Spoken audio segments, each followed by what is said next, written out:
आपल्या घरावर कितीही संकट आली तर आपल्याला सतत त्याच्यातून बाहेर काढते ती आपली कुलदेवता। आपल्या प्रगतीमध्ये नेहमी आपल्या सोबत असणारी, बाहेरची कोणतीही नकारात्मक शक्ती आपल्या घरामध्ये येऊ न देणारी आणि सतत आपलं संरक्षण करणारी आपली कुलदेवता। आपली कुलदेवता आपल्यावर सतत प्रसन्न राहते, मात्र ते आपल्याला जाणवत नाही। आणि हेच तुम्हाला जाणून घ्यायचं असेल तर अशी काही लक्षणं आपल्या घरामध्ये दिसत असतात, तेव्हा समजावं की अशा घरामध्ये कुलदेवतेचा जागृत निवास आहे। ही लक्षणं कोणती, त्याचबरोबर आपल्या कुलदेवतेला प्रसन्न करण्यासाठी, त्यांचे आशीर्वाद घेण्यासाठी कोणते प्रभावी उपाय करावेत, हे सुद्धा आपण आज समजून घेणार आहोत। चला तर मग वेळ न घालवता सुरुवात करूया, पण त्याआधी आमच्या चॅनलला सबस्क्राईब नक्की करा, कारण आतापर्यंत 80% लोकांनी आमच्या चॅनलला सबस्क्राईब केलेले नाही। त्यांनी ही लाल सबस्क्राईब बटन नक्की दाबा। त्याचबरोबर तुम्ही जर हा व्हिडिओ फेसबुकवर पाहत असाल तर फेसबुक पेजलाही फॉलो करा। आता ज्या घरामध्ये कुलदेवी प्रसन्न असते त्या घरामध्ये कोणतीही अडचण येत नाही आणि त्यांना कोणत्याही प्रकारचा त्रास होत नाही। सर्व कामं ही मंगलमय होऊन जातात। त्याचबरोबर कोणत्याही शुभप्रसंगी अडचणी निर्माण होत नाहीत। प्रत्येक कामामध्ये त्यांना सफलता देखील मिळत असते। प्रत्येकाची कुलदेवता ही वेगळी असते, शिवाय घराण्यानुसार कुळाची कुलदेवी ही बदलत असते। आपल्याला कितीही अडचणी आल्या तरी आपल्याला आपली कुलदेवताच यातून बाहेर काढते असं म्हणतात। म्हणूनच कुलदेवीला वर्षातून एकदा जाणं खूप महत्त्वाचं मानलं जातं। कुलदेवताचे आशीर्वाद नेहमी आपल्यावर असावे, त्यांचं स्थान निरंतर आपल्या जवळ असावं आणि त्यांची सेवा आपल्याला सदैव करता यावी, या संकल्पनेतून कुलदेवतांचे मंगल कलश घरात ठेवले जातात। अनेकांच्या देव्हाऱ्यामध्ये कुलस्वामिनीचा कलश पूजला जातो। हा कलश आपल्या देव्हाऱ्यामध्ये असणं अत्यंत गरजेचं आहे असं म्हणतात, कारण हा कलश आपल्या कुलदैवत आणि कुलस्वामिनी यांचं प्रतीक मानलं जातं। ज्या घरातील देव्हाऱ्यामध्ये कुलदेवतेचा कलश असतो त्या घरावर कधीच संकट येत नाही आणि त्या घरावर कुलदेवतेचे आशीर्वाद सदैव असतात असंही म्हणतात। प्रत्येकाच्या कुलदेवतेचा वारही वेगळा असतो आणि म्हणूनच आपल्या कुलदेवतेच्या वारानुसार हा कलश आपल्या देव्हाऱ्यामध्ये प्रस्थापित केला जाऊ शकतो। कुलदेवी कुलस्वामिनीचा वार मंगळवार आणि शुक्रवार यापैकी एक वार निवडून त्या दिवशी आपल्या घरामध्ये कलशाची स्थापना आवर्जून करावी। त्याचबरोबर कुलदेवतेची नित्यनियमाने पूजा करावी। कुलदेवतेला प्रसन्न करण्यासाठी आपल्याला कोणतीही कठीण तपश्चर्या करावी लागत नाही किंवा कठीण सेवाही करावी लागत नाही।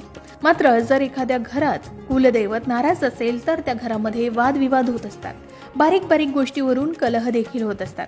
घरामध्ये अजिबात शांततेचं वातावरण राहत नाही, संतान सुख देखील प्राप्त होत नाही, अनेक वेगवेगळ्या प्रकारच्या अडचणी देखील निर्माण होत असतात। म्हणूनच ज्या दिवशी आपल्या कुलदेवतेचा वार असतो त्या दिवशी कुलदेवीची पूजा आवर्जून करावी, नैवेद्य देखील दाखवावा। वर्षातून एकदा तरी आपल्या कुलदेवतेला जाऊन यावं, यामुळे कुलदेवतेचे आशीर्वाद घरावर कायम राहण्यास मदत मिळू शकते। शिवाय आधी सांगितल्याप्रमाणे ज्या घरामध्ये कुलदेवता प्रसन्न असतात त्या घरामध्ये कोणतीही अडचण येत नाही किंवा त्यांना कोणत्याही प्रकारचा त्रास होत नाही। सर्व कामे ही मंगलमय होऊन जातात, कोणत्याही शुभप्रसंगी अडचणी निर्माण होत नाहीत। प्रत्येक कामामध्ये त्यांना सफलता मिळत असते। आता कुलदैवत कायम आपल्यावर प्रसन्न असते, कारण आपण घरामध्ये प्रत्येकाचा आदर करत असतो, मिळून मिसळून देखील आपण राहत असतो, प्रत्येक गोष्टीमध्ये एकमेकांचा विचार करत असतो। ज्या घरामध्ये गृहकलह म्हणजेच कधीही एकमेकांसोबत भांडणं होत नाहीत, शिवाय ज्या घरातल्या स्त्रिया पुरुषांचा सन्मान करतात, पुरुष मंडळी देखील स्त्रियांना सन्मान देतात, त्यांना अजिबात कधीही तुच्छ लेखत नाही, घरामध्ये कोणत्याही गोष्टीमध्ये बाधा येत नाही, अशा घरात कुलदेवतेचे वास्तव्य कायम राहते असं समजावं। त्याचबरोबर घरामध्ये आल्यानंतर आपल्याला अगदी प्रसन्न वाटत असेल तेव्हा सुद्धा आपल्या घरामध्ये कुलदेवतेचा वास आहे असं समजावं। त्याचबरोबर आपल्यावर कुलदेवतेचे आशीर्वाद देखील आहे असंही समजावं। घरामध्ये नेहमी शांततेचं वातावरण असेल तर घरामध्ये कुलदेवत वास्तव्य करत असते। घरातील प्रत्येक व्यक्ती एकमेकांशी प्रेमाने वागत असेल तर त्या घरामध्ये देखील कुलदेवत असतेच असते। तर कुलदैवत प्रसन्न होण्याची ही लक्षणं आहेत। जर तुमच्यासोबत देखील अशी लक्षणं दिसून येत असतील तर तुमच्यावर देखील कुलदैवत प्रसन्न आहे असं समजावं।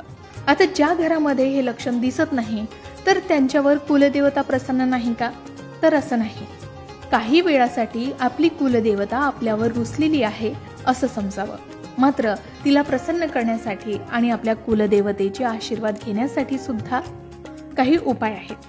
आपल्या कुलदेवतेला प्रसन्न करण्यासाठी कुलदेवतेच्या आशीर्वाद प्राप्तीसाठी, सकल सौभाग्य प्राप्तीसाठी, लक्ष्मी प्राप्तीसाठी, अपत्यांचा भाग्योदय होण्यासाठी, त्याचबरोबर आपल्या वास्तूतील सर्व प्रकारचे दोष दूर करण्यासाठी कुंकुमार्चन विधी करण्याची पद्धत आहे।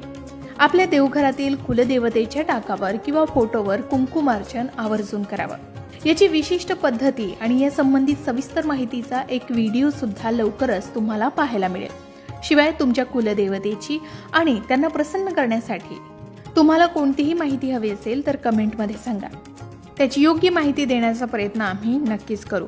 याबरोबरच तुमची कुलदेवता कोणती आणि तुम्ही तुमच्या कुलदेवतेचे आशीर्वाद मिळवण्यासाठी किंवा आपल्या कुलदेवतेला प्रसन्न करण्यासाठी काय काय करता हे सुद्धा कमेंट करून सांगायला विसरू नका। अशाच प्रकारच्या माहितीपूर्ण व्हिडिओसाठी लोकमत भक्ती चॅनलला नक्की सबस्क्राईब करा आणि बेल आयकॉनला क्लिक करा, म्हणजे आमच्या नवनवीन व्हिडिओचं नोटिफिकेशन तुम्हाला मिळत राहील। तसेच योग्य आध्यात्मिक मार्गदर्शनासाठी लोकमत भक्तीच्या फेसबुक पेज आणि इन्स्टा पेजला लाईक आणि फॉलो करायला विसरू नका।